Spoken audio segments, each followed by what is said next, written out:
You're listening to Packers Talk Network. PackersTalk.com.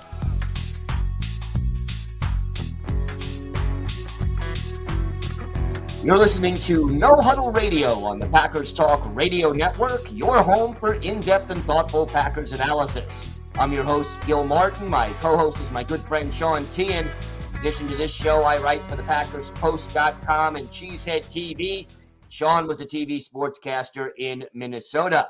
We're here to talk Packers because you're all here for one thing, and that's a love for Green Bay football. Sean, I am excited. Packers going for 3 in a row Sunday against a very tough Houston Texans team. But first, how about a word from our sponsor? Yeah, and it's a big game at Lambeau Field this weekend, Gil. I really can't wait to talk about this one. But before we do get started, a few words about our sponsor, Wisconsin's own Ticket King. For over 30 years, Ticket King has been providing Packers tickets to Packer fans. You can find them on the web at theticketking.com or visit their locations in Green Bay and Milwaukee. For direct links to specific Packer game tickets, go to packerstalk.com/tickets or browse their website at theticketking.com. Once again, packerstalk.com/tickets or theticketking.com. If you're watching with us on YouTube, thank you so much for tuning in. You can see the links right there on your screen right in front of you. And if you're not on YouTube, what are you doing? Get on YouTube, subscribe to us, and hit that like button and follow us along. Also, if you want to add comments throughout the podcast and everything,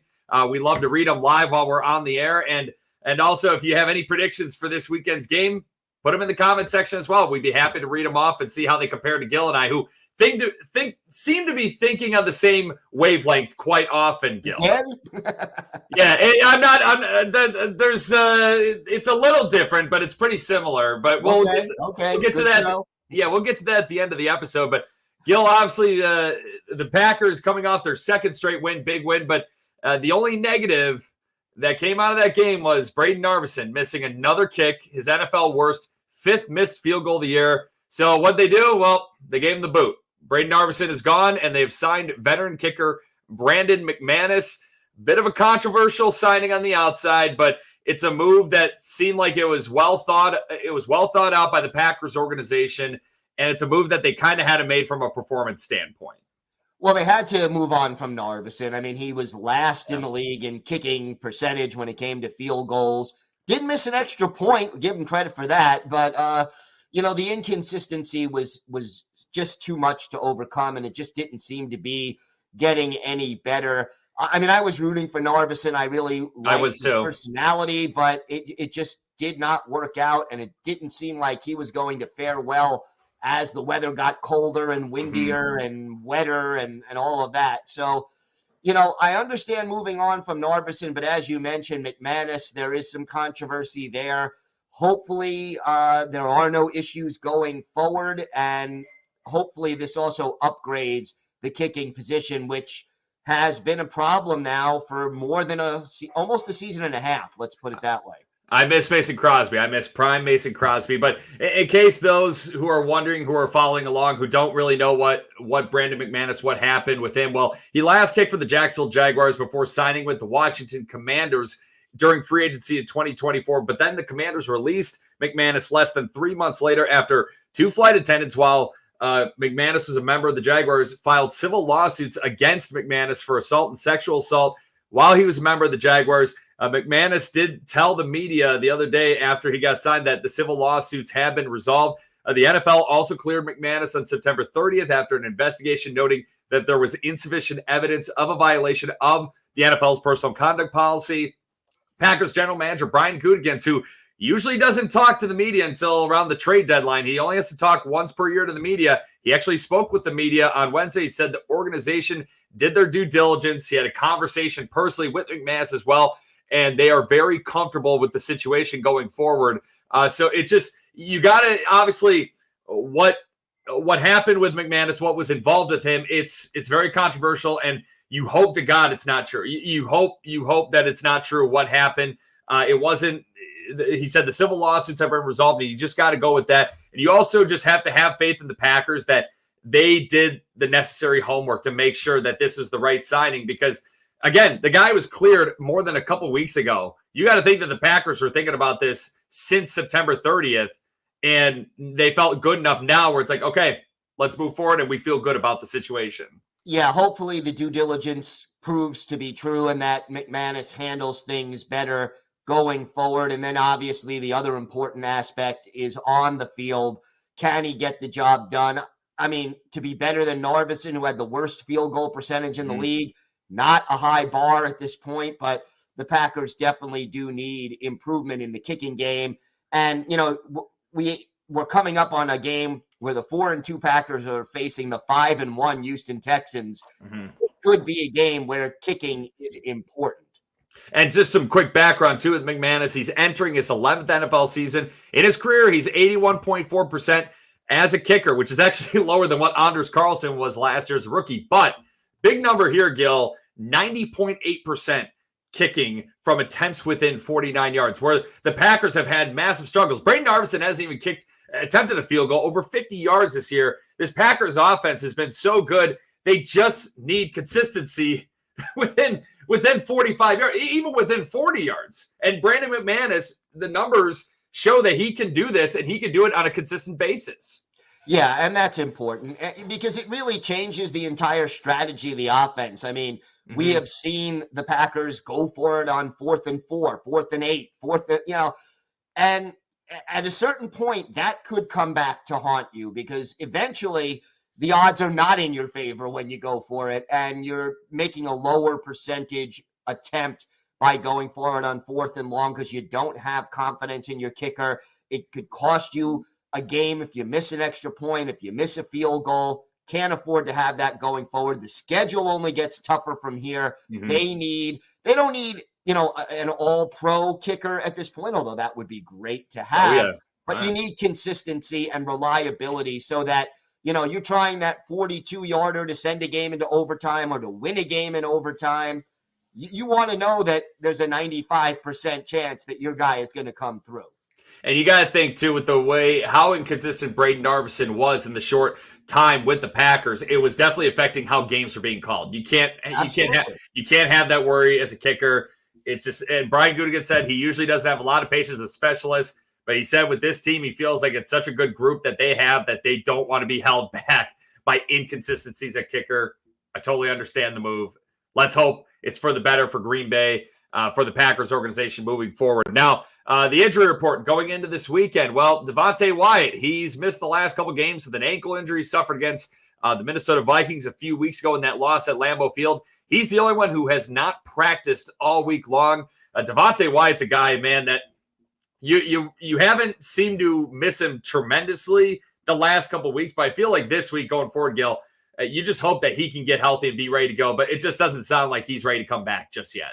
No, not just yet. You really want him. He adds a nice amount of juice from the inside pass rush, and I'm hoping they'll get him back sooner rather than later, but I'd say it's looking increasingly unlikely that he plays Sunday at Lambeau Field.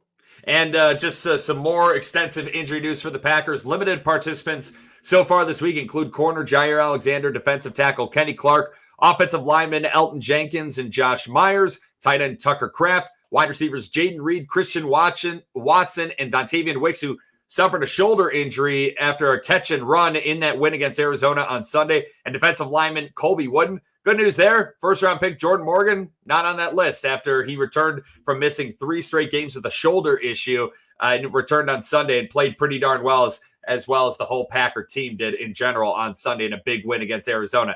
Now, moving on to some matchups. We got Green Bay. We got the Texans. Hell of a matchup on paper we got, Gil, especially between the Packers offense and the Texans defense. The Packers, total offense, 4th-ranked team in the NFL this year. Houston's total defense, 3rd-ranked overall. Green Bay's offense averaging 27 points a game. That's tied for 8th in the NFL. They're a top 10 passing attack. They're number 2 in rushing. Houston's defense, top 15 in points allowed this year. One of the best passing defenses in the league so far. 163.2 pass yards per game they're allowing. That's 4th best in the NFL. And the rushing defense, pretty darn good too. 113.8 rushing yards allowed per game. 13th overall this year in the NFL. Gil, this is the heavyweight battle that we're looking forward to when the Packers offense and the Houston defense is on the field on Sunday. But what's a matchup that we should really be focusing on Sunday? I'm looking at the matchup between the 2 edge rushers of the Houston Texans, Will Anderson Jr. and Danielle Hunter, a rather familiar name to Packer fans. going up against Rasheed Walker and Zach Tom. Protecting Jordan Love is going to be really important in this game. You mentioned the good numbers that the Houston secondary has. If Jordan Love is under pressure, that really limits what the Packers can do in the passing game. Walker has quietly been really good. Zach Tom has had only one bad game this year, and that was 2 weeks ago against the Rams. He bounced back really well last week against the Cardinals. They're going to have to keep Hunter and Anderson away from Jordan Love. And Danielle Hunter, you talk about him, where this is a guy who, former Minnesota Viking, the Packers have a lot of familiarity with him. 2.5 sacks, 4 tackles for loss so far in his first 6 games of his Texans career. In 14 games against Green Bay in his career, Hunter has 7.5 sacks and 7 tackles for loss, including 11 hits on the quarterback and 3 forced fumble. But man, Will Anderson Jr. has taken that year to jump, the 3rd overall pick from the 2023 NFL draft. 5.5 sacks this year. That's tied for 5th in the NFL, and 9 tackles for loss. That's tied for 1st amongst all defensive players in the NFL. But you're talking about strength versus strength specifically right here, Gil, because Green Bay's offensive line, they've been good. They've only allowed 8 sacks this year. That's tied for 2nd fewest allowed in the NFL. While Houston's defense, Hunter and Anderson obviously have 8 sacks together, but as a defense, they have 19 total sacks this year. That's top 5 in the NFL as well. Yeah, no, this is a very important matchup. And like you said, strength against strength. And look, that's what you want to do. You want to beat the best when you're going out there. And this is the kind of challenge. This is a litmus test in my mind. And there are a number of matchups within this game that are going to be litmus tests for individual players and units. Yeah, and for me, the matchup that you talk about the units looking from a broader scope, and when you're looking at individuals, I'm looking at the head coach battle between Matt LaFleur of the Packers and DeMeco Ryans of the Houston Texans. DeMeco Ryans was obviously a terrific defensive player when he played in the NFL. He was a terrific defensive coordinator under Kyle Shanahan in San Francisco before he got the Texans head job. Matt LaFleur, obviously a terrific offensive coach, getting a lot of praise, and deservedly so.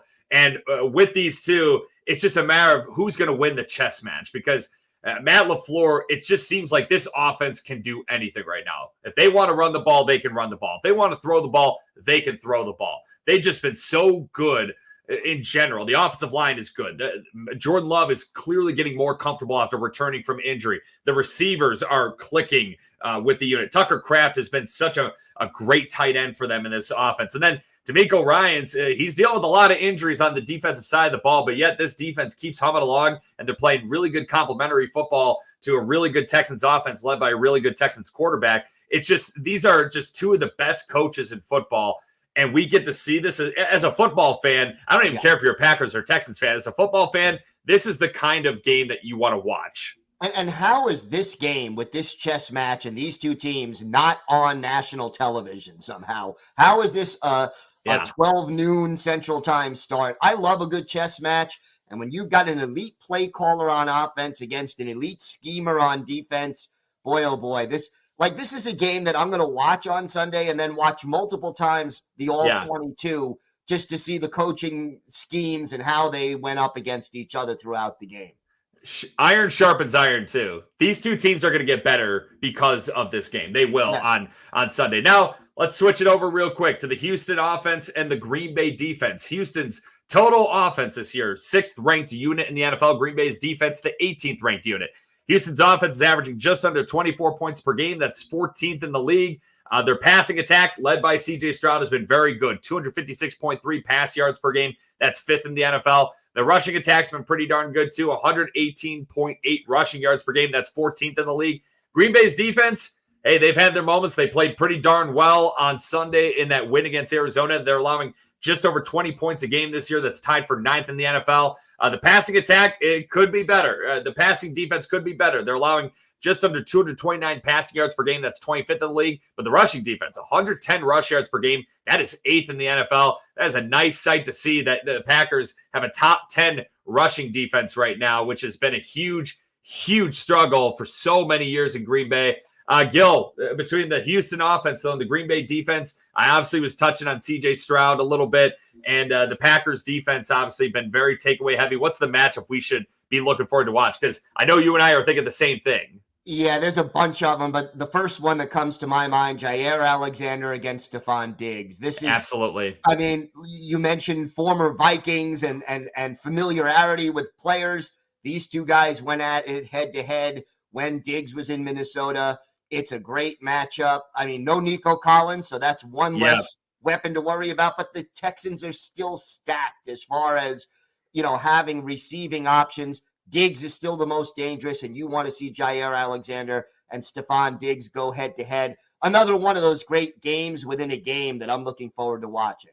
And I don't think these guys like each other very much. That's why it's the matchup to watch. There was no love lost when these guys met. When Diggs was a member of the Minnesota Vikings, Jair was in his first 2 years in the league. That's when he saw Diggs twice a season. And Stephon Diggs has actually played pretty darn well against the Packers. He has a touchdown in every single game against the Packers since Jair entered the league in 2018. That includes when the Packers last played against Diggs, when he was a member of the Buffalo Bills in 2022, where he had a monster game on Sunday Night Football, 6 catches, 108 yards, scored a touchdown. Jair Alexander, he's had some good moments, though, against Stephon Diggs. He's had some good moments against the Vikings when Diggs was part of that team, and Buffalo, too. In that Buffalo game in 2022, Alexander defended 4 passes and had an interception against the Bills, and then 5 total tackles.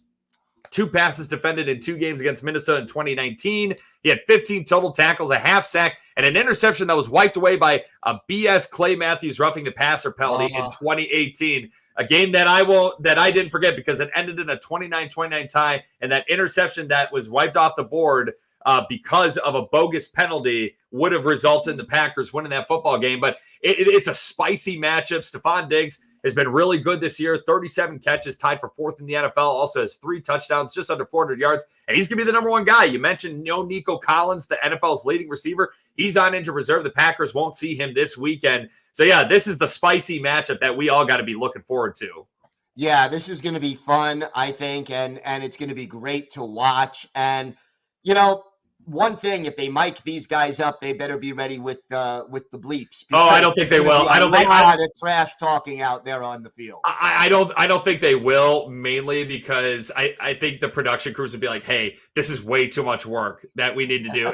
You're not gonna get any dialogue. There's probably just gonna be jawing back and forth. But Gil, the matchup that I'm looking forward to watching, though, it's the Texans O-line against the Packers defensive line. We know what C.J. Stroud can do. He's top 10 in the NFL in completion percentage and touchdown passes and passing yardage. Well, the thing is, the Texans offensive line, C.J. Stroud's play masks what's been a Texans offensive line that hasn't been great this year. They've allowed 17 sacks this season. That's tied for 6th most allowed in the NFL. Green Bay's defense, 16 sacks this year. That's tied for 11th most in the NFL. But they seems like there's so much left on the bone for the Green Bay defense that they're ready for another breakout game. Houston's offense, they're averaging about 4.5 yards per carry this year. That's right in the middle of the pack as well. This offensive front, though, it's not great, Gil. And the Packers' defensive line could really have a breakout game. Something that I don't think a lot of people are going to really paying attention to. They're going to be paying attention mostly to how Jordan Love performs and C.J. Stroud performs. But this is a matchup where the Packers, this is a winnable matchup, and they can make the game very difficult for the Texans offense. I want to see Rashawn Gary and Preston Smith take advantage, and especially the left side of that Houston offensive line. Laramie Tunsil is the left tackle, Kenyon Green, the left guard. Those guys have been flagged an awful lot for different penalties. They've given up a lot of pressures, given up a few sacks. Right now, Jeff Hafley has to find a way to get some mismatches, whether it's blitzing with Quay Walker or Adrian Cooper or Keyshawn Nixon. Get some pressure. If you can't do it with 4, start, blitzing 5, 6 guys. But if you allow C.J. Stroud to have time to throw the football, it could be a long, long game.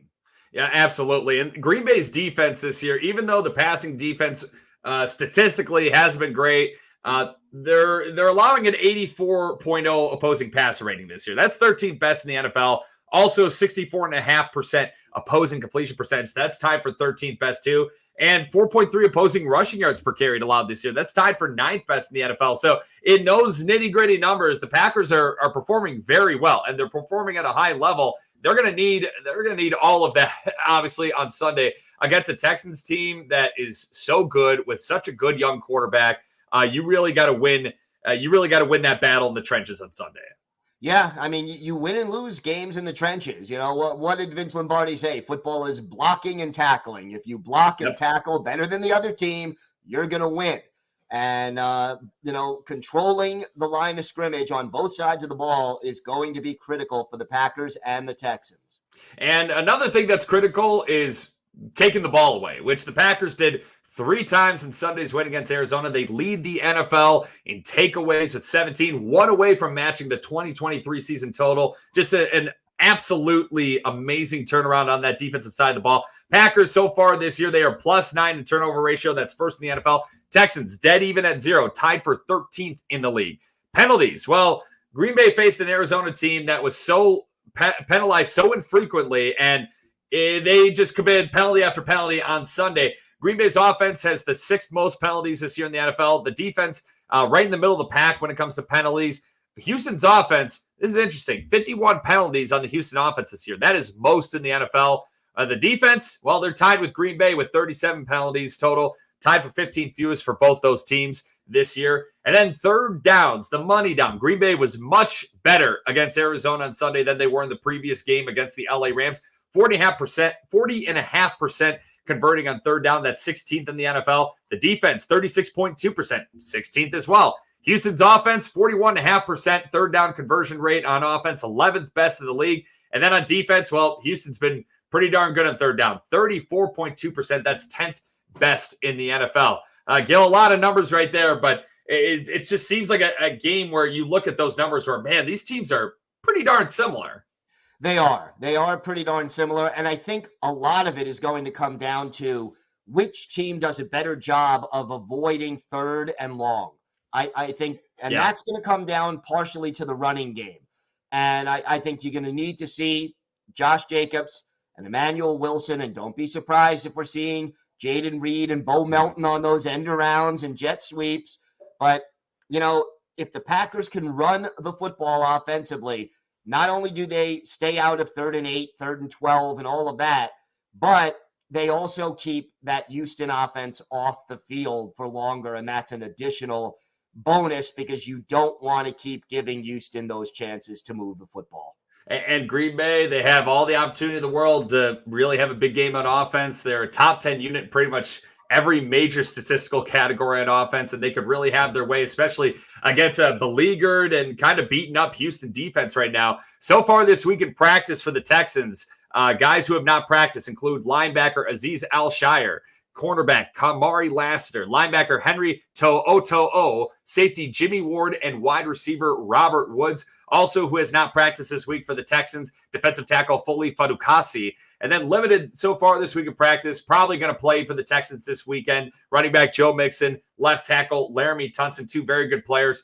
Got to imagine that they're going to play. And then on the injured reserve, the Texans have quite a few significant players on that list right now. We mentioned Nico Collins, the NFL's leading wide receiver. He won't be playing on Sunday. He's on the IR. Linebacker Christian Harris, a really good player in Houston. He's still on IR, has not been designated to return. Defensive end Jerry Hughes, he is still on IR as well. And then tight end Brevin Jordan, a nice tight end for them. He's also injured as well.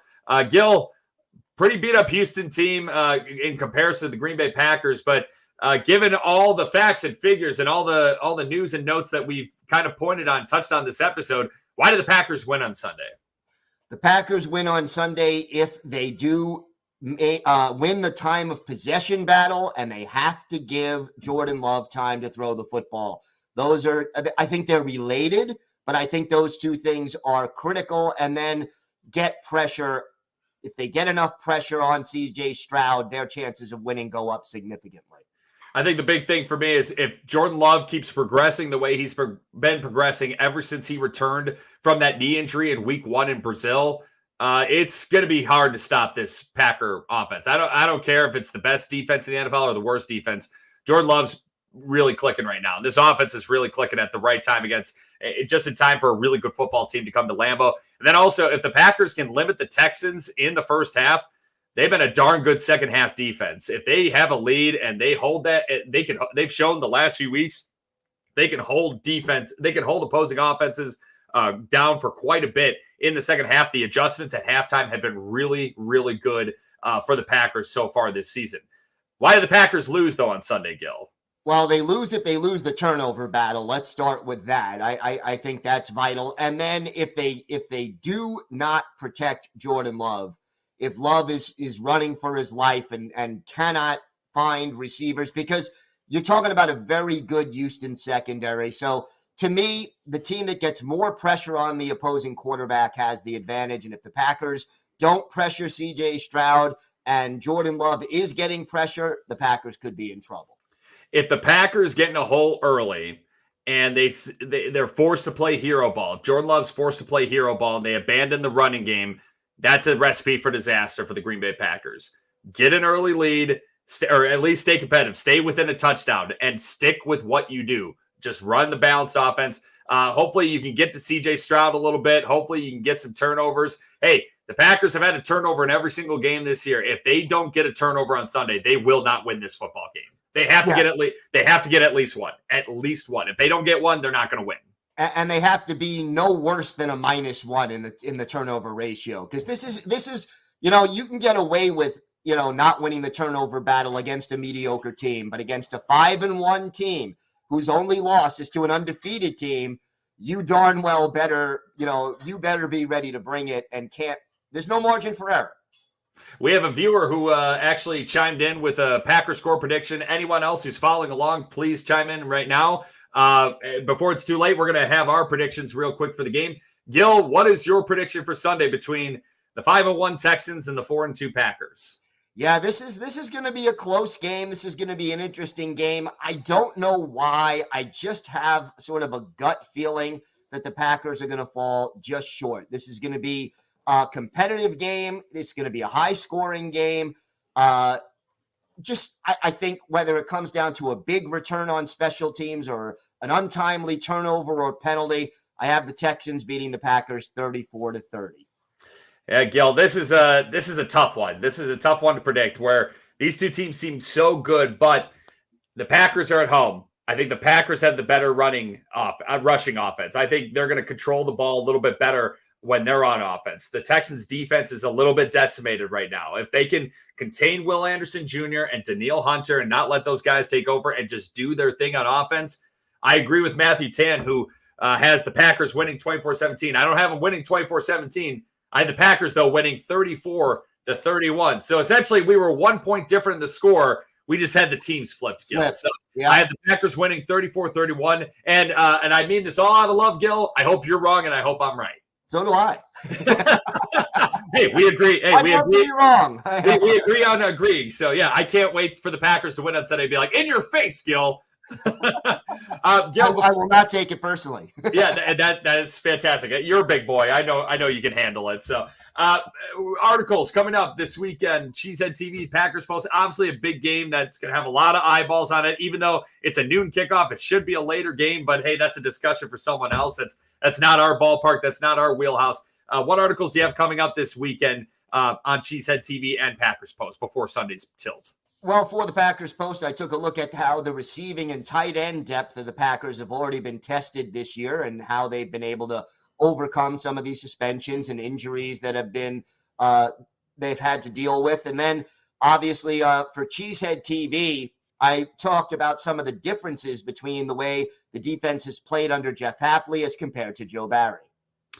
Yeah, I bet there's some stark differences between the two D coordinators where – A few. Just a few. So, hey, tune in. Hey, go follow Gil. Go read his stuff at Cheesehead TV and PackersPost.com. You'll be better for it as a Packer fan. Gil, you ready for some Packer trivia? Let's do it. All right. Well, in case you missed it at the beginning of the episode, the Green Bay Packers have a new kicker. It's veteran Brandon McManus. McManus started kicking in the NFL in 2014, more than 1 year after wrapping up his collegiate career for the Owls of Temple University. Gil, true or false? Prior to McManus, no former Temple Owl has played for the Green Bay Packers. I think that's false. You are correct. It is false. Do you know who that was? Off the top of my head, no, but I would say it is within the last 20 years. It's within the last, actually, 6 years. Last 6 years. Okay. Yeah, defensive lineman. I know this is like picking straws right now out of the hay, but do you have any idea? Defensive lineman who played in 2018 for the Packers. 2018 for the Packers. Former first-round pick by another team. Oh my gosh. No, not going to get this one. That's okay. Hey, you got the answer right anyways. It was defensive lineman Muhammad Wilkerson. Yes. Wilkerson, he was a stud. But McManus, he's going to be the second former Temple Owl to wear a Packers jersey on Sunday in the 100-plus year history of the Green Bay Packers. And with Wilkerson, he was a former first-round pick of the New York Jets over in your territory, Gil, in 2011. Wilkerson played his 8th and final NFL season with the Packers. And now it was easy to obviously forget about him because he only appeared in 3 games. Three games. But he registered 5 total tackles before he suffered a season-ending injury. He registered 44.5 sacks in his 7 years with the Jets, including 2 seasons with double-digit sacks. And if I can recall correctly, I believe when he was with the Jets, they had a game at Lambeau where the Packers came back and won. And Wilkerson had some roughing the passer, had some unnecessary roughness penalties in that game that kind of led to the Packers winning that game. Muhammad Wilkerson did a service to the Green Bay Packers in his Jets career. There you go. See, he didn't even know it. Yeah. Hey, whatever. It's like, so obviously that was a tough one, but hey, you got the answer right. And I'm going to give you the point for that, Gil. But this is like whose line? This is like whose line? The points don't matter no matter what, So it's like nobody's keeping track. It doesn't really matter. But the Packers, hopefully they can keep on winning against a really good Texans squad, advance to 5-2 on the year. It's the Packers Winter Warrior game on Sunday, but it's expected to be a gorgeous day for football because, of course, kickoff from Lambeau scheduled for noon Central, 1 Eastern, 11 a.m. Mountain, 10 a.m. Pacific time. Gil, outside the Vikings game, probably going to be the greatest test for the Packers this season. Yeah, and looking forward to it. This is a game where we're going to see exactly where this team is at. I think that this is a test, and even if they lose but play really well, I think it'll say a lot about this team. I just think the Packers are ascending at the right time, and it's just the Texans are going to be facing the Packers at the wrong time. And it's not the NFL so much not who you play, it's when you play them. Houston, this is their second game on the road in a row. They had a big win at New England last week. New England's not very good, but hey, that travel can play a role, and the Packers is their second straight home game at Lambeau Field, and I just think the cards favor the Green Bay Packers. I hope so. I hope I'm right, and I hope you're wrong. Me too. Mm-hmm. Me too. All right. Well, that is going to do it for us. That's it for today. We'll be right back here next week. Follow us on Twitter @Packers, Packers, or to ask us questions. Or you could email us at gbpackerssean@gmail.com. Make sure you subscribe to Packers Talk on iTunes, Google Play, Spotify, YouTube, or wherever you get your podcast. Big thanks to PackersTalk.com for powering our show, and thank you for listening. Until next time, go Pack Go! Go Pack Go!